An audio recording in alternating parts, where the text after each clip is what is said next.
Race one about to get underway and the clouds are coming in. I don't know if it's going to rain. It's 10 laps. That's going to be about 20 minutes. I've got Scott Laurie and James Neave here on the third row. Bygrave and Lawson qualified well. They're on the third row. Andy Peach, fourth fastest, again, number 4 on the bike. An amazing third place in qualifying for Roger Lovelock and Rick Lawrence. They surprised even themselves with that time, only a second and a half off the pole position time. Clipped in the last lap and a half of qualifying. Tim Reeves knocked down to second place on the grid, but it's pole position for Ben and Tom Birchall. They took 0.7 of a second out of Tim Reeves in the closing stages of qualifying. It is going to be a terrific 10-lapper.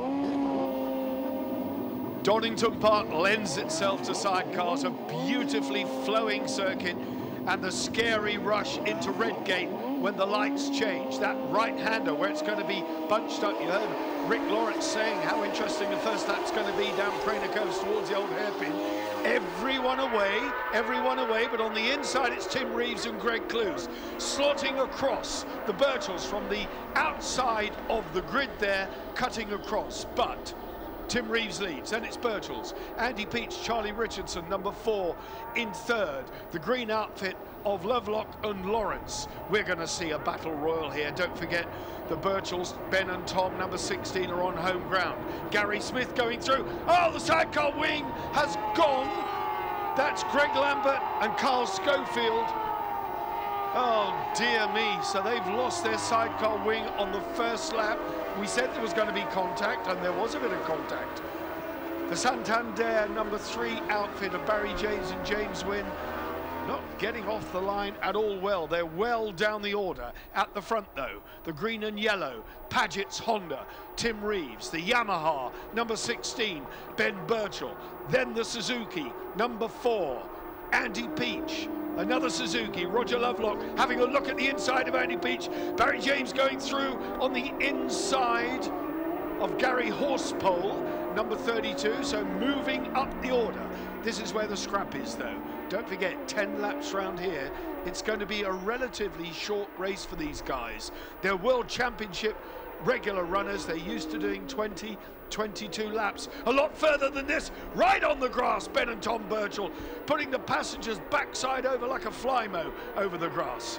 Here we go then, down towards Redgate. They're breaking away now. Up to third has gone the green outfit of Lovelock and Lawrence. But this is where the scrap is. These two, Birchall, the Birchall brothers lying second in the World Championship with only 4 more points needed to consolidate that. Tim Reeves can't do anything about the World Championship because it's won already. So whether he will go to the World Championship round at Silverstone remains to be seen. The Birchalls have to go. They need 4 points. We won't be seeing them in round 7. But look at the sidecar wheel, clipping over the rumble strip in the air. The passenger just keeping his weight to the absolute optimum, approaching Coppice, and they're making a bid on the inside. They're through, but it's a double apex. Reeves takes the wide one in and chops them off at the second apex, and he's still in front. But there's a very clear signal has come there now as they approach the foggy S's from Ben and Tom Birchall. They want this one. They want the 25 points. They're at the S's. It's a smoother, wider sweep out, enables them to get the power on as they go over the hill down towards the Melbourne hairpin. How's it going to be taken? Well, they can only follow a lead around there because Tim Reeves, riding a very canny race, keeps it tight. Lovelock and Lawrence still very much in the hunt, as indeed are Peach and Richardson. But this still the battle at the front. Craig Chapler and Patrick Farrance having a brilliant ride after their strong qualifying. Their CTR crew on the pit wall, watching the monitor, watching what's going on. And we'll give you a report on their progress just as soon as we get them in shot. Meanwhile, we're stuck here. Stuck? What am I talking about? This is where the battle is. A fantastic, fantastic battle. Clues then, dragging his left backside just over the tarmac. These passengers, and one of these days we're going to tell you just what these passengers get up to in the winter season in terms of training. John Clark and Stuart Graham, number 90, out of it. They've been plagued with a misfire. It wasn't revving. The limiter was coming in too early, so it's expired again. Very early stages of race 1. all the way from County Down, and it comes to Nout. Ben Birchall, Tom in the chair, nipping away still at the heels of Tim Reeves. But while they're scrapping there, Roger Lovelock and Rick Lawrence are closing because they're tripping each other up just a little bit. Into the S's again they go. I'm just looking to see if the gap is stretching, and in fact, it isn't. They're not getting away one little bit. Birchall's got to bide his time. He will know where the passing opportunities are here. One of them is at Redgate. Another one is down at the old hairpin if they can get out of the Craner curves quick enough. There's not much to be gained by going in too hot here because you tend to run wide and pick the chair up. That's exactly what happened there to Ben Birchall. But they're away again, down the straight one more time. Redgate, down to third gear for Redgate. They're at it now. Ben Birchall tucked down in the fairing there, just watching and waiting. One slip from Tim Reeves and he'll pounce. Reeves in the 25-point position, Ben Birchall in the 20-point position. Reeves with a massive championship lead. Ben Birchall in third place in the championship. Scott Lorry, his adversary, is a little bit further down the field, certainly not in the top four at this moment in time. The big runoff areas at Donington Park make it such a good, fast-flowing circuit. It inspires confidence. That's the bend where Ben Birchall made his bid for glory, but he's a bit further back this time. He's not close enough, really, to get in the hunt, get in the slipstream of Tim Reeves. But nobody knows better than Ben Birchall. Oh dear. Gary Horsepole and Rob Biggs out of it with a mechanical retirement. The yellow flag's waving.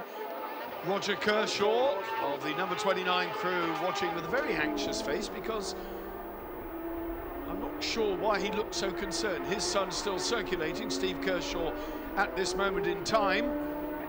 But this is the battle for the lead. You can see now that they've dropped away the number 49 outfit. The Birchalls now as close as they have been. They're sensing that with only 10 laps, the full race distance, they haven't got time to hang around. There's no time or no opportunity for plan B. They can't recover, they can't get second wind. They've got to do it now. At the old hairpin, round they go, onto the bottom straight, towards Starkey's. They're at Starkey's, round the left-hander.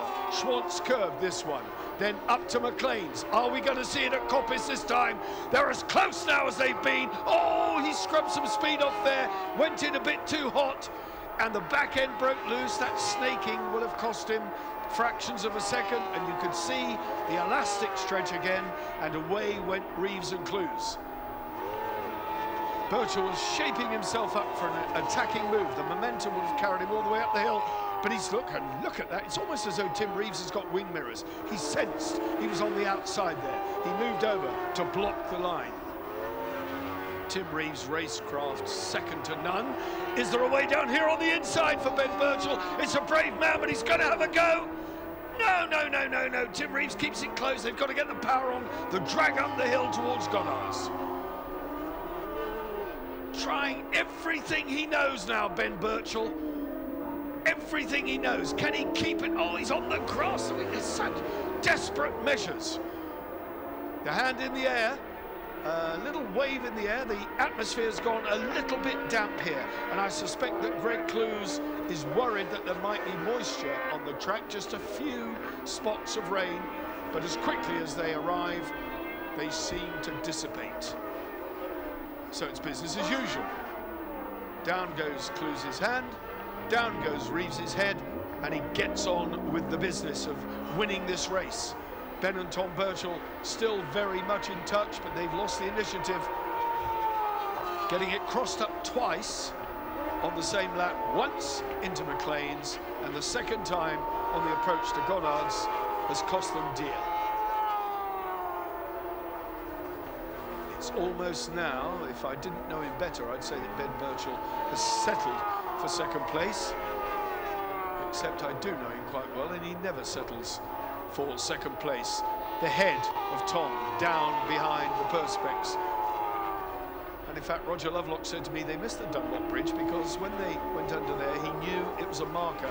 They'd have to be popping up out of the bubble and into the slipstream at any moment for the S's. He's close again. He's close again here, trying a different tack. Chopping on the inside this time. Now, is it going to be a fast run into this left-hander of Goddard's? Approaching very, very quickly, but Tom is out. Not even looking, just keeping his head down. Now he looks.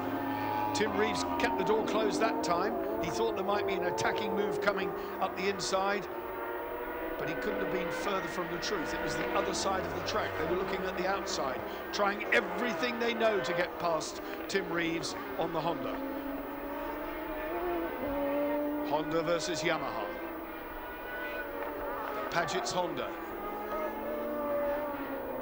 Yeah, look at the speed down there, both of them in a full three-wheel drift on the approach there at Starkey's.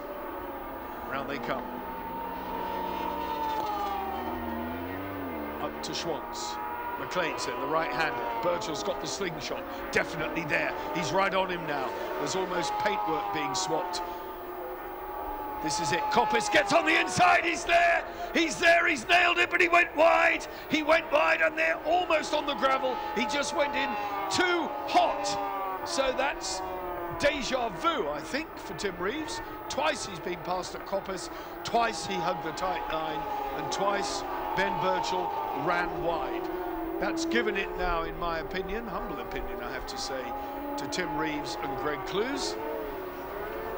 As they come down to the Melbourne hairpin. What a race.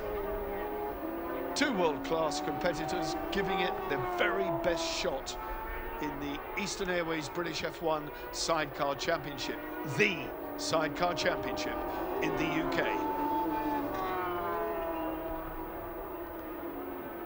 Just a little bit ragged now, Ben Birchall, going in hot there, getting the sidecar wheels some 3 or 4 inches off the tarmac on the entry to the bend. That's no good because you can't drive it when the chair wheel is up. You need the chair wheel planted so you can drive it round the corner. He knows that far better than I do.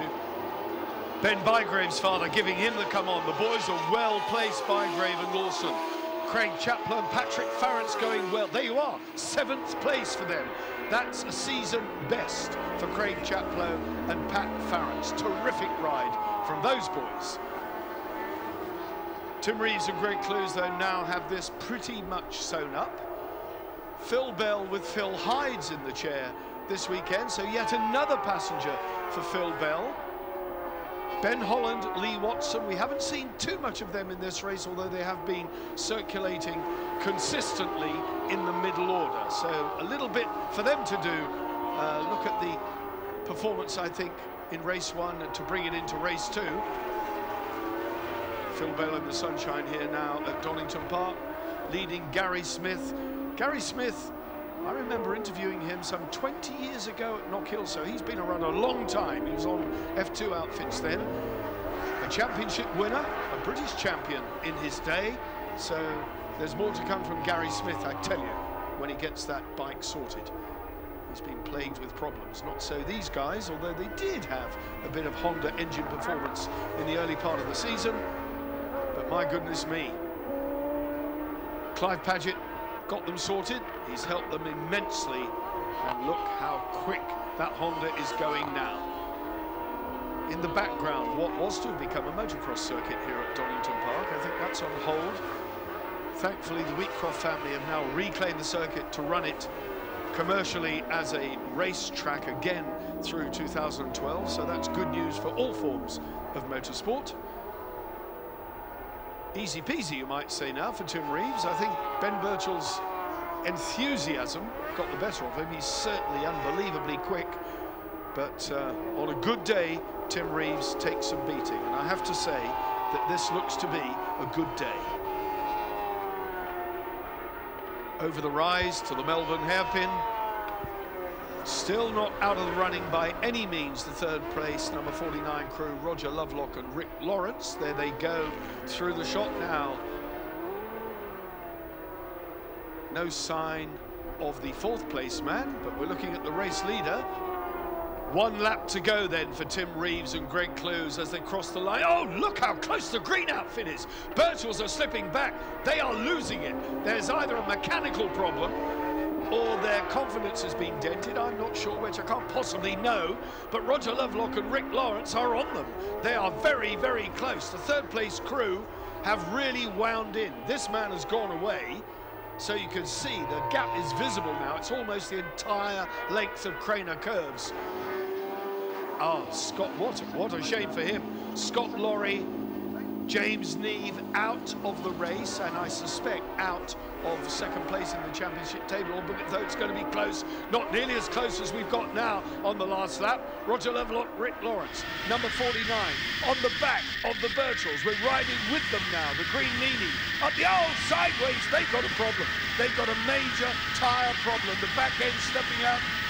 Are we up to second? No, we're not. They're still fighting. We're on the start-finish straight. This the battle then for second place. It's a done deal for race leader Tim Reeves and Greg Clews. Are they going to be able to keep it tight?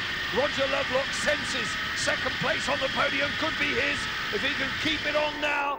Down into the right-hander here at the Melbourne Head, but he's on the inside. They're through. He's ridden the Birchalls wide. They can't come back from that one. This is Tim Reeves then at Goddard's. The left-hander, just the chair wheel in the air. The number 1, the index finger of Greg Clews. That's the way to do it, boys. The sprint for the line. Birchall's got the hammer now. Neck and neck. How close? I can't call that. That's too close to call. Did Lovelock do it? Did Birchall do it? I can't tell you. I cannot tell you. Oh, unbelievably close. 4th place for Andy Peach, Charlie Richardson. A stunning victory for Tim Reeves and Greg Clews. 25 more points. They just march on to an unassailable lead in this championship. They got it. Lovelock and Lawrence got it. Second place, that's a season best for them. What more can you say? Birchall and Birchall, well, they had a problem. As it happened, they had a flat tyre. So that's what happens when you get a puncture. A lot of retirements there. Laurie and Neve out of it, that's the most significant one. Horsepole and Biggs, and poor Steve Kershaw. Rod Robinson there too, Roy Farmer. They're not having a good season. There's more to come from them, I'm sure. Tim Reeves, Greg Clews, what an absolutely stunning race. You were grumbling a bit because you said 10 laps, it's going to be over quickly, but I tell you what, it was fast and furious, wasn't it? Yeah, I stand by what I said, it was too short, but yeah, excellent race. What can you ask for? Two of the fastest teams in the world, and having a proper battle like that, I think we were fortunate that Air Tyre lasted probably a lap or two more than Ben's, but when you're pushing at that pace, they were getting so much stick. It was just a matter of time before one of them gave way, and luckily Air Tyre lasted a little bit longer than theirs, and I'm over the moon with the win. It was great. I really enjoyed it. Greg, I saw your hand in the air. There was some rain just at one point, and you might have thought this is going to be heavy. You have a little rain on different parts, but I really enjoyed this race. We have a big fight, but I'm sorry for Ben and Tom. I think he have a problem with the rear tyre. Thank you very much for all the sponsors. Thank you very much. Roger Lovelock, Rick Lawrence, what an absolutely brilliant race to cap what you did in qualifying. I won't say it was a surprise, you earned it. Yeah, we were trying hard, I'll tell you. No, yeah, they weren't really making a huge amount of ground on us. You know, there was that constant distance all the time. And I think that 1 or 2 laps from the end, I think there was Ben went on the gravel, and we certainly took advantage of that and caught him up in the foggy S's. And I thought, shall I go for that? And I thought, nah, it's a bit risky because all of us, both of us come off worse there. So no, down at the hairpin, and we got him there, but it was the drag up to the left-hander at the top up here. And I overshot it a little bit, and it was really close over the line. So yeah, absolutely fantastic result. Pleased with it. Well, terrific result, and added to which Scott Laurie had problems as well. So that's really helped you in the points run. Yeah, it's unfortunate here. Scott's got problems, but yeah, we're here to try and do as well as we can in the championship. So yeah, terrific ride by Roger. We got close on the last lap, and I thought we're going to mug him. We're going to mug him on the last lap, and yeah, it was awesome. Drive to the line, it was like, there was nothing in it. It was really just a drag race to the line, and we come off better. So yeah, well chuffed. Could have know how to do it, and my driver is awesome. So yeah, fantastic. Ben and Tom Birchall, I tell you what, Ben, you threw everything at that, didn't you? Yeah, everything. I think by about lap 6 or something like that, I'd sort of got measure of him, and it felt like a matter of time. But then the back end just went off, you know, so I'd give it a lap and try to let it sort of cool down and come back, but it never did. Right, it was really bad towards the end. Wasn't quite sure until we stopped. We actually had a puncture in the rear tyre, so really lucky to finish, you know. But before that, fair dues, it was good race and great place to be. I must say a massive thanks to Mitchells and Mansfield and also the guys from Napit there with us this weekend. So hopefully we can do some more tomorrow. So bodes well for tomorrow knowing we had a puncture and we can perhaps go one better.